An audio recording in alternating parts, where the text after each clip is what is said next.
స్తుతిగానమే పాడనా, జయ గీతమే పాడనా, స్తుతిగానమే పాడనా, జయ గీతమే పాడనా.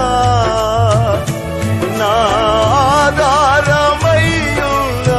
యేసయ్యా నీకు కృతజ్ఞుడనై జీవితమంతయు సాక్షినయ్యుందును. నా ఆధారమయ్యున్న యేసయ్యా నీకు కృతజ్ఞుడనై జీవితమంతయు సాక్షినయ్యుందును. స్తుతిగానమే పాడనా.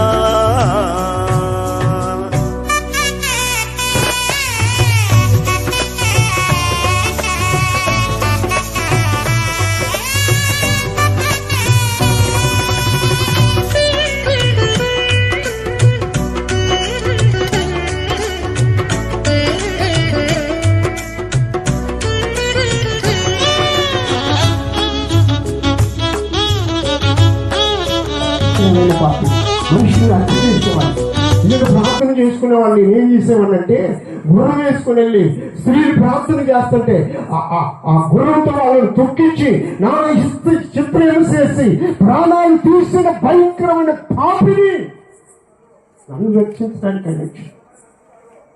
పాపులను రక్షించడానికి వచ్చాడు. సాధారణ చేతులను చిరిపించడానికి వచ్చాడు. విమర్శించడానికి వచ్చాడు. ఈ రోజు పాపం తీసేసేవాడు ఎవ్వరూ లేరండి. అప్పుడు తీర్చడానికి తీరుస్తాడు. అయ్యా తినడానికి ఆహారం కావాలంటే బస్తా ఇస్తాడు. అయ్యా వస్త్రాలు లేవంటే వస్త్రాలు ఇస్తాడు.